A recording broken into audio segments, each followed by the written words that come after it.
teman-teman, malam ini kita juga ditemanin Tipah yang lagi batuk-batuk atau lagi flu, ya. Kita akan bahas, halo Budedari Cindra Burafe. Oh, tuh, Tipahnya lagi. Kenapa Tipah? Mau ikutan? Tenang ya. Aku bersih-bersih rumah, debu banyak, mungkin dia nggak tahan debu. Kasih masker dong. Iya. Harusnya dimaskerin. Nah, teman-teman, malam ini kita bahas sesuatu yang sebenarnya sudah lama pengen diobrolin, sering juga diobrolin segala macam antara ya sesama di tempat kopi segala macam, masalah etika dalam fotografi. Nah, etika dalam fotografi itu kalau buat saya pribadi itu saya bagi dua, yaitu etika saat memotret, ya, saat kejadian, memotret segala macam, terus saat publish, ya. Nah, maksudnya yang sebelum memotret itu, saat motret, mungkin saya pernah ngalamin pengalaman waktu motret gunungan ya, acara di Jogja dulu, salah satu fotografernya hanya untuk dapetin high angle, nginjak gunungannya gitu loh, ya, itu salah satunya. Terus ada yang waktu di Borobudur juga, hanya dapat untuk high angle, salah satu fotografer juga nginjak stupa yang waktu itu emang dilarang buat itu salah satunya lagi. Terus juga dalam acara-acara keagamaan yang harusnya hening segala macam, malah fotografernya yang sibuk berisik segala macam. Nah, etika dalam fotografi itu tidak ada pelajaran khusus, tidak ada masuk kurikulum. Waktu itu kelas fotografi saya pengen masukin sebenarnya itu kan, ya, karena kadang-kadang saya gelisah kalau di lapangan melihat teman-teman yang mungkin saking antusiasnya melupakan hal-hal etik, ya. Sebenarnya etika itu bukan hanya dalam fotografi, dalam kehidupan sehari-hari perlu kita perhatikan ya, dalam tanda kutip. Tapi dalam fotografi ini karena kita sama-sama megang kamera, sama-sama motret, perlu juga kita bahas di sini. Itu hanya sebagian yang saya bicarakan saat atau sebelum melakukan pemotretan atau saat melakukan pemotretan. Belum lagi yang saat publish, setelah difoto, dipublish di media sosial, seperti mungkin ada kejadian kecelakaan atau apa yang masih berdarah-darah di foto, dipublish segala macam tanpa diblurkan, foto anak kecil yang maaf kemaluannya juga tanpa diblurkan, itu mungkin salah satu yang setelah dipublish. Nah, malam ini kita akan ngobrol santai aja, biasa serius banget sama Bang Arbain ya.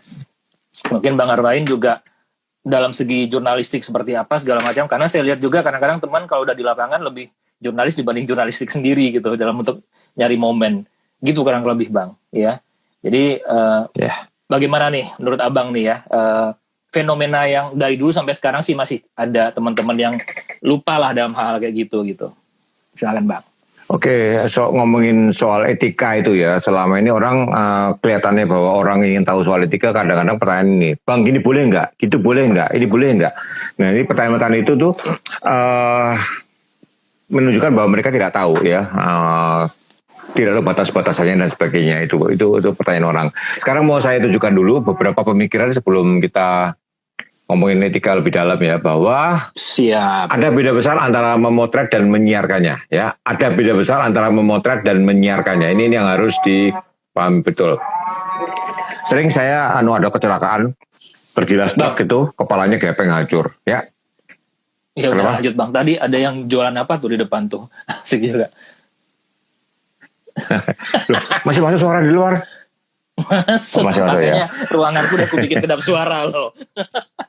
Keren tapi Bang, itu intermezzo yang. Jadi ada kecelakaan, sampai remuk kepalanya tergilas gepeng-gepeng semua. Saya motret, ada orang teriak, kayak gitu mau dipotret, gitu kan. Jadi ingat ya, memotret itu perlu. Sekasar di siapapun, kalau Anda bisa memotret itu perlu, karena memotret adalah merekam suatu fakta visual yang tidak mungkin terulang lagi ya.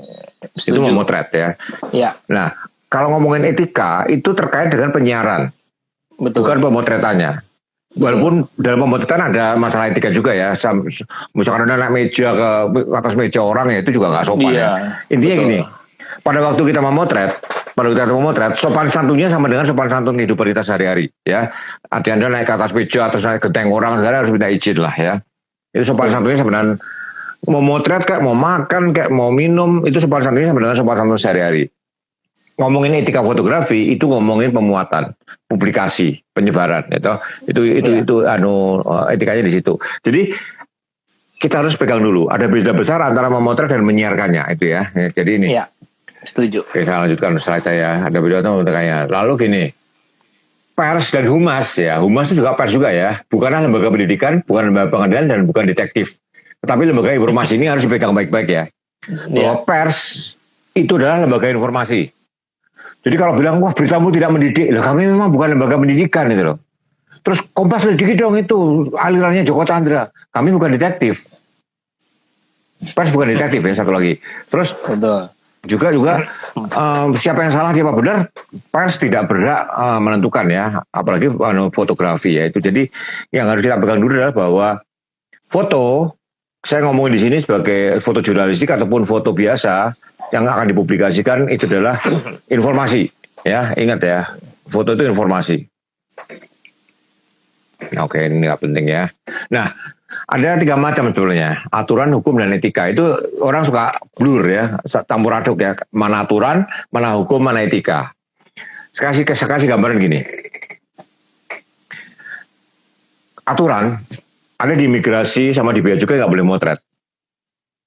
Itu areanya bea cukai, mereka berhak, mereka punya aturan, itu mereka punya aturan. Kalau Anda melanggar, Anda nekat terus tangkap, mereka bisa mengadukan Anda, artinya Anda melanggar peraturan mereka.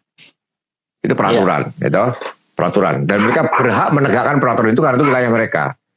Hukum, bandara militer tidak boleh dipotret, itu hukum seluruh dunia. Itu hukum ya, bandara militer itu secara hukum memang nggak boleh dipotret, ya kecuali izin khusus ya. Bandara militer, instalasi militer itu adalah punya kekuatan hukum, ya punya kekuatan hukum. Lalu etika itu adalah masalah tiap orang bisa punya aturan yang berbeda. Jadi sekali lagi ada 3 hal ya, aturan, hukum, dan etika. Itu yang harus kita pisah-pisah dulu.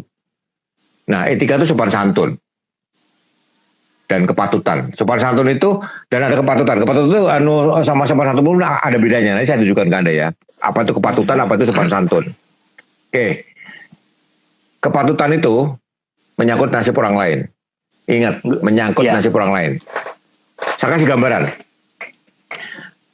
Anda ngisengin naik mobil sama teman-teman di daerah yang banyak WTS-nya. Terus ada WTS masuk ke jendela, Mbak, berapa Mbak gitu kan. Di belakang teman Anda ada yang ngesut. WTS itu bilang satu harga, kemahalan Mbak, Anda pergi itu Anda publikasikan. Ada secara hukum itu fakta, gitu. Tapi secara kepatutan, Anda nasib si WTS itu Anda pertaruhkan. Siapa tahu dia itu kerja, keluarganya nggak tahu bahwa dia jadi WTS, misalkan. Oke lah, kita akan itu kan secara moral nggak benar. Anda bukan polisi moral ya. Anda bukan polisi moral. Jurnalis bukan polisi moral. Publikasi ini lu baca pelacur di jalan A, jalan B, jalan C, nggak bisa. Itu kepatutan, ya secara kepatutan ya. Anda tidak bisa mengadili dosa orang lain ya.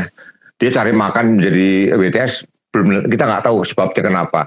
Tetapi bahwa Anda mempublikasikan muka dia ini tarifnya 100.000 misalkan seperti itu sangat tidak patut. Kalau secara sopan santun mungkin Anda dipuji, wah gila Anda mau membasmi kemaksiatan ya. Itu pemikiran pertama. Nah, ini soal pemotretan di area publik. Ini satu yang harus saya pegang ya. Pemotretan di area publik tidak perlu minta izin kalau untuk berita, bukan untuk komersial ya. Anda tidak perlu minta izin siapapun kalau di area publik. Ada catatannya, yaitu bahwa yang Anda potret tidak dalam kondisi private. Sekali lagi, pemotretan di area publik tak perlu minta izin siapapun kalau itu untuk news. Kecuali ada kepatutannya ya. Kalau yang Anda potret dalam kondisi privat. Apa itu kondisi privat? Anda di Taman Monas. Area publik ya, siapapun bisa di situ. Ada sepasang muda-mudi sedang pacaran. Mereka ciuman. Anda potret. Mereka memang di area publik. Dan mereka mungkin melanggar ya. Tapi ciuman, DKI aturannya ciuman di tempat umum, saya kira nggak ada ya. Kalau ciuman dilarang, aneh bener. Mukulin orang di tempat umum nggak dilarang ya kan? Mukulin nggak dilarang, ciuman malah dilarang. Itu yang aneh. Jadi, atau orang lagi kencing, atau lagi buang air kecil gitu ya, anak kecil buang air kecil, Anda potret itu, mereka dalam kondisi privat, Ya mereka adalah polisi privat, walaupun di public area ya, tapi mereka adalah polisi privat. Itu Anda tidak perlu tambah izin, kecuali kalau Anda motret dia seperti itu Anda secara kepatutan Anda tidak patut. Nah, sekarang saya kasih contoh yang lain adalah soal anak kecil. Ini ya, saya motret di Luwu ya, anak-anak kecil ini, ada yang balita di bawah 5 tahun ya. Di Indonesia Anda motret anak balita gampang sekali. Saya waktu di London, tahun 2005, saya waktu launching buku saya di London, saya ikut Sastra Wijaya teman saya, jemput anaknya di TK. Wah, anaknya lucu-lucu, pakai lucu. Saya mau motret, saya mau lihat kamera. Kata Sastra, saya dipegang tangannya. Kamu mau masuk penjara? Di negara-negara Eropa, negara-negara maju, motret anak kecil tanpa izin orang tuanya, itu kriminal. Ada hukumnya, ya, ada hukum tertulis. Di Indonesia nggak ada, nggak apa-apa. Ada motret anak kecil, nggak apa-apa. Itu waktu saya ke Iran, ada anak kecil lucu banget di pasar. Saya mau motret ragu-ragu ya. Terus saya ngomong sama ibunya, boleh nggak saya motret anaknya? Dia mukanya ramah sekali. Disuruh saya motret anaknya, ibu-ibu lain nyodorin anaknya semua. Nah itu suatu ya yang surprise bagi saya ya. Tapi dia adalah bahwa memotret anak kecil di beberapa negara itu melanggar hukum tanpa izin orang tuanya ya. Itu hukumnya di undang-undang ya, undang-undang dilindungi hukum. Nah sekarang perhatikan ini, di Indonesia sekarang seperti ini. Anda perhatikan ini, saya kumpulkan banyak nih. Khairil Anwar, Pak. Di Indonesia itu gambar rokok itu dipublikasikan itu nggak boleh. Gambar rokok, gambar orang merokok, sehingga gambar Khairil Anwar yang ini rokoknya dihilangin. Jadi lucu banget kan, coba lihat. Dia nyalain rokok tapi cuma ada apinya, rokoknya ditusir karena secara di Indonesia sekarang secara peraturan resmi memang nggak boleh gambar rokok. Gambar rokok nggak boleh. Jadi di Indonesia gambar rokok nggak boleh. Saya malah nggak tahu di luar negeri ya gambar rokok seperti apa ya. Tapi di Indonesia itu kadang masih berlebihan. Itu di Candi Cangkuang, itu kan di depan pintu masuk candi itu kan ada sesembahan orang datang, ada yang naruh rokok. Itu syuting sebuah televisi. Pas datang rokok-rokok itu rokoknya diblurin loh. Ada uang logam, ada uang kertas, ada rokok yang rokoknya diblurin. Jadi ya itu kadang-kadang seperti itu. Karena ini bukan etika, ini masalah rule bahwa rokok tidak boleh tampil di media massa di Indonesia, media massa apapun ya. Nah, sekarang saya lanjutkan lagi. Etika. Sekarang perhatikan foto ini, foto ini. Tunggu, mana tadi? Etika. Sambil lihat foto, ini mungkin saya bacain dulu pertanyaan dari Mas Subek. Oke. Sekalian nggak terlalu serius. Kalau untuk pribadi, bukan untuk komersil atau berita, gimana? Maksudnya katakanlah sedang hunting gitu. Ini mungkin masalah dia. Gak apa-apa. Nanti gini loh, kalau Anda motret orang itu gini, jangan digini minta izin ya. Nanti jadi tradisi ya, nggak enak ya. Artinya kalau Anda merasa Anda bisa pakai tele, nggak usah diem-diem, nggak usah bilang dia, ya nggak usah minta izin dia. Ibaratnya kami melirik kok. Memotret tanpa dipublikasikan atau disimpan sendiri itu saya ibaratnya sama dengan melirik liatin orang itu loh. Nggak merampas hak dia apa-apa. Jangan banyak lebay, itu kan merampas hak dia. Enggak, sama dengan melirik kok. Ada jepret sama dengan Anda melirik doang sama. Nah kalau dipublikasikan baru itu menyangkut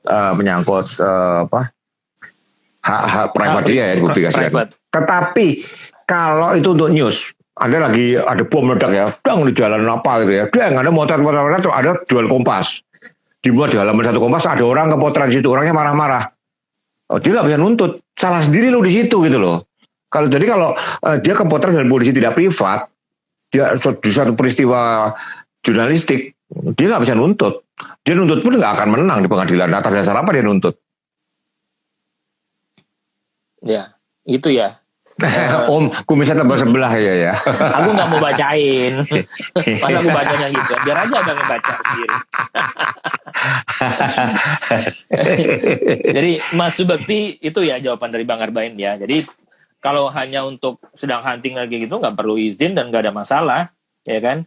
Ya bahkan ada orang cuma di pasaran diem-diem motret tadi sendiri buat cekikikan diri nggak masalah. Tapi masalah adalah kalau ada publikasikan. Kalau udah dipublish, nah itu baru problem. Ya. Kalau motret nih dari Mas Edi Purwaka, kalau motret pedagang di pasar, apakah sebaiknya izin Om? Nggak perlu juga. Nggak usah. Cuma gini, kalau Anda sampai pasar, di Kompas itu dulu fotografer baru itu ujiannya adalah motret di pasar. Pasar itu adalah pelajaran human interest yang paling bagus. Karena Jangan datang-datang jebret, itu nggak sopan ya. Datang masuk dulu supaya mereka nggak merasa asing sama Anda ya. Ada brand dikit karena beli ini, beli itu ya. Dah pojok diem, Anda mungkin beli lemper, Anda makan dulu di pojokan sampai mereka, oh ini orang ini datang mau motret, barulah Anda mulai motret. Itu it's okay. Ingat ya, kalau dikit-dikit minta izin dari tradisi, wah hidup ini sangat tidak nikmat ya. Anda mau lihat orang aja minta izin ya. Ingat ya, yang masalah adalah publikasi, bukan waktu motret. Tapi kalau Anda motret seorang pedagang sampai 10 cm depan wajahnya itu nggak sopan ya. Kalau Anda pakai tele dari jauh nggak masalah. Beda sama di Mesir ya. Ada di dekat. Iya, orang motret orang deket-deket pakai flash lagi tanpa izin. Orangnya bisa aja. Ya itu silau, marah ya betul. Kaget kan. Kalau di Mesir di Kairo hati-hati ya di dekat piramid itu ya. Ada motret-motret. Orang naik ontar, saya kepotret, saya minta duit. Lihat, dia maksa lihat kamera Anda. Ya, Anda bisa bilang tidak itu ya. Tapi kadang-kadang maksa. Saya pasti ada. Kalau ada saya minta bayaran, kalau nggak minta di delete ya. Sering begitu. Itu banyak orang seperti itu juga ada. Di Wamena juga kadang-kadang saya dipotret tadi diam-diam. Nah, coba lihat. Nah, kadang-kadang seperti itu juga. Jadi bijaksana aja lah. Nah, itulah. Iya. Iya, betul. Oke. Masih pertanyaan lagi atau lanjut dulu? Lanjut dulu. Oke. Sekarang ini saya tunjukkan ini masalah hukum. Sekarang masalah hukum. Ini masalah hukum. Sekarang masalah aturan hukum ya. Perhatikan baik-baik.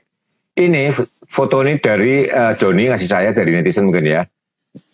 Suatu hari tahun 99 ada kapak merah ya, ini ngerampok sebuah mobil BMW. Ya, di sebuah mobil BMW ngerampok. Terus dia lapor ke Joni. Waktu itu saya redakturnya, dia sampai pasang gigi mundur, kelihatan aja lampunya gigi mundurnya hidup ya. Jadi waktu dia diserbu oleh perampok-perampok ini, dia klakson dan maju mundur nggak ada yang peduli, nggak ada yang berani nolong. Nah orang di belakang mobil ini telepon ke Joni, ada gini, kata Joni bawa kamera nggak, bawa potret. Dipotret satu roll habis, setelah ini ke Kompas ya, lihat ini prosesnya kelihatan nih, tuh ya, tuh. Itu oke ini jadi plat nomornya pun kelihatan semua ya ini, jadi ini perampokan siang hari bolong. Saya mau di Kompas, saya kesel, saya muat 4-4nya saya mau di Kompas, saya redaktur, saya kesel saya mau di Kompas. Besoknya ada laporan bahwa mereka ditembak. Jadi mungkin keluar di Kompas, mungkin polseknya situ kesel kan, cari info, dapat info, kejar, tembak. Keluarga si orang yang terfoto tadi, kalau sampai ada apa-apa, meninggal katakanlah ya, saya bisa kena. Secara hukum saya bisa kena. Contohnya, kenapa? Mereka belum divonis bersalah di pengadilan. Bahwa itu perampokan, kan kata yang punya mobil.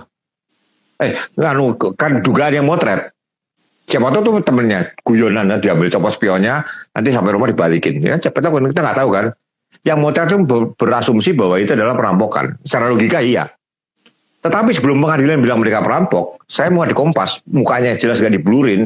Saya bilang mereka perampok, mereka bisa nuntut. Ya. Tapi kan di Indonesia kalau Anda memang terduga perampok, ya Anda nggak bisa nuntut. Tapi ini secara hukum bukan etika lagi ya. Selama dia belum divonis pengadilan, Anda nggak boleh bilang dia penjahat. Ya itu secara hukum itu yang terjadi. Saya waktu itu saya merasa wah ternyata saya salah. Itu ada nyamuk di tuangan habis gigi saya ini. Iya, salahnya abang itu kan karena tidak memblurkan wajahnya segala macam. Tapi kalau masalah dan mengatakan itu perampokan, bukan diduga perampokan. Makanya waktu kasus Gayus ya ini lain lagi nih. Waktu kasus Gayus itu lain lagi. Kompas itu justru terlalu hati-hati. Itu pun Gayus mensomasi. Jadi kasus Gayus ini, jadi ya. 1 ya, 2 foto Agus ya, 3, 4, 5. Walaupun kita yakini Gayus, waktu kita muat, kita mengatakan tersangka Gayus, diduga Gayus. Itu pun Gayus mensomasi. Walaupun akhirnya saya membuktikan bahwa itu memang Gayus kan. Itu akhirnya waktu itu saya membuktikannya begini. Karena dia mensomasi, saya bandingkan wajah Gayus. Jadi ini gigi dia yang itu sama gigi dia sebenarnya. Walaupun giginya katanya beda ya. Tapi ahli gigi mengatakan ini orang yang sama. Bahkan ketahuan selama di penjara dia sempat berbagi gigi. Jadi gigi dia di Bali waktu itu, ini gigi dia beberapa bulan sebelumnya waktu divonis bersalah itu di pengadilan. Ya, nah, orang awam bilang beda. Nah, ahli gigi bilang itu sama. Ya. Jadi Kompas itu karena yakin itu Gayus, tapi takut kena macam-macam, diduga mirip Gayus tanpa dibalik gitu, itu pun masih disomasi. Ya, jadi karena kita tidak punya otoritas ngomong itu memang Gayus. Begitu Gayus mensomasi, kita cari orang yang ahli memang bisa membuktikan itu Gayus. Ahli forensik bilang ini Gayus, selesai. Somasinya dicabut, kira-kira gitu. Oke, aku akan bacakan beberapa pertanyaan ya. Oke, ini banyak. Kita siapin dulu. Ini dari Davana. Om, dulu pernah ada ibu hamil di foto pas naik kereta. Terus fotonya viral dengan aneka macam komen sampai si ibunya stres. Ibu hamil itu di fotonya pas naik kereta tuh lagi ngapain gitu? Kenapa sampai viral itu nggak tahu nih.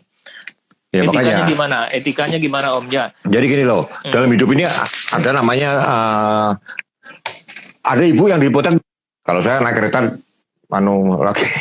lagi buncit perutnya. Nggak, tapi gini lah, artinya naik kereta dalam kondisi apa gitu loh, nggak jelas. Saya kasih lagi ya. Iya, nggak jelas kasusnya apa. Tapi ini gini lah, tiap manusia punya nalar. Anda sama bisa beli kamera, bisa motret itu, Anda pasti punya nalar yang baik, punya pendidikan yang baik ya. Coba Anda bayangkan. Sekarang saya kasih gambaran ini juga ini. Waktu saya di Markas GAM. Waktu saya ditugaskan ke Markas GAM tahun 2000, ini Markas GAM lihat ya. Perhatikan ya. Saya motret komandan GAM nih, Tengku Abdullah Syafi'i, ini Darwis Junib ya. Ini upacara HUT GAM pada Desember tahun 2000.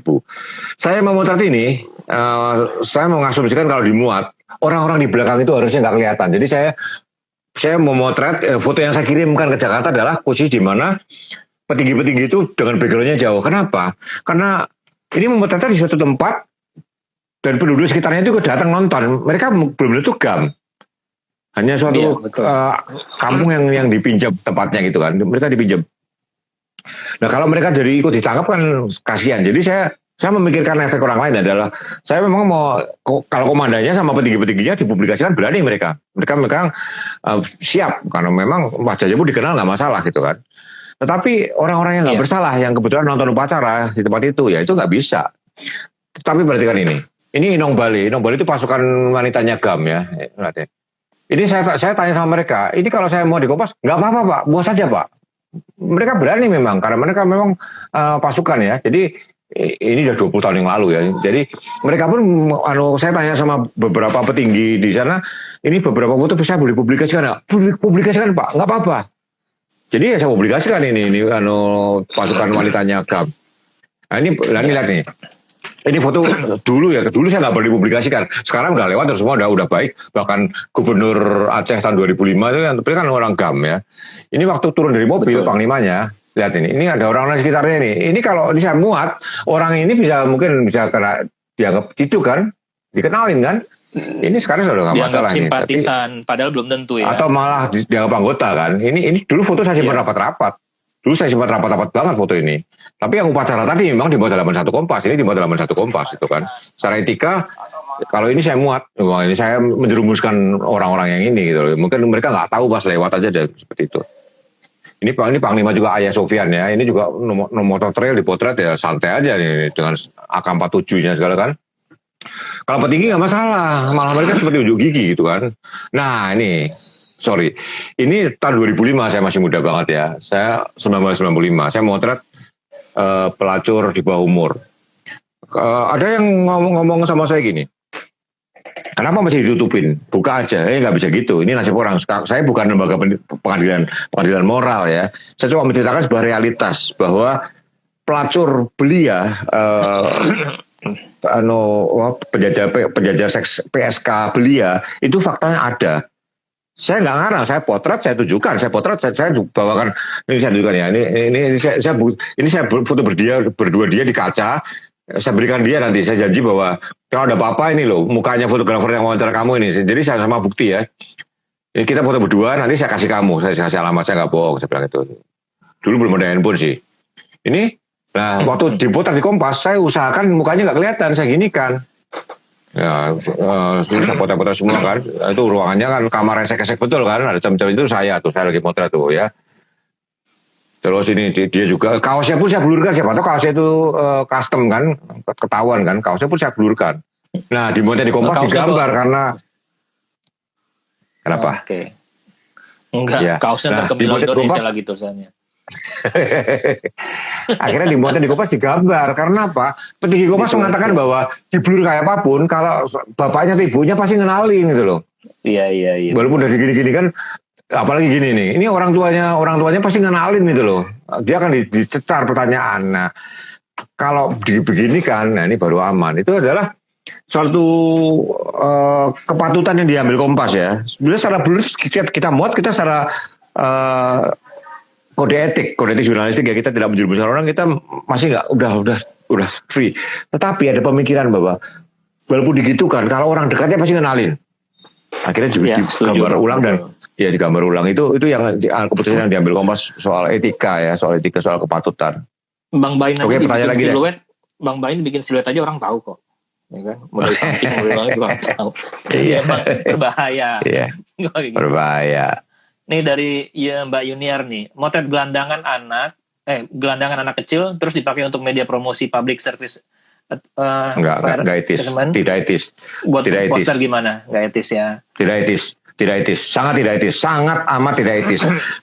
Walaupun perkara gelandangan itu disetting dan sebagainya. Saya juga ada satu lagi fotonya. Ini soal ini ya WTS apa? Ini Waria ya di Rawamangun ya. Ini fotonya Wisnu Widiantoro. Anda tahu nggak? Kalau Anda mau Waria di Rawamangun atau orang Kusta di Medan, Anda bisa dikejar, Anda bisa ditimpukin temannya. Kenapa? Anda mau di koran, besoknya mereka akan digaruk dinas sosial. Apa artinya digaruk? Mereka berapa hari nggak punya penghasilan? Penghasilan mereka gede loh. Coba Anda sekali-kali menghitung lampu merah berapa. Dulu ada sebuah koran pernah memuat perhitungan pengamen itu dapatnya berapa. Jadi ini menyangkut kemauan mereka juga loh, bukan masalah etika juga. Mereka akan marah kalau dipotret karena mereka kalau membayangkan kalau keluar di koran, besoknya mereka akan digaruk, diciduk, dan mereka selama berapa hari nggak punya penghasilan apa-apa, dan itu mata pencarian utama mereka gitu loh. Jadi apalagi buat promosi itu sangat tidak etis. Iya. Oke. Nih tadi masalah ibu hamil yang di kereta tadi, ibu hamilnya kedempet di pintu kereta Om pas kereta lagi penuh banget. Nah, harusnya tuh yang dikomen bukan ibu hamilnya dong ya. Harusnya tuh penumpang yang lain yang tidak mempersilahkan ibunya duduk, kalau harus kayak gitu ya. Iya, kalau ibunya jadi stres aneh juga ya. Ibunya jadi stres aneh juga. Oh, netizen menyalahin si ibu yang masa naik kereta pas lagi penuh, nyalahin si pemotretnya juga.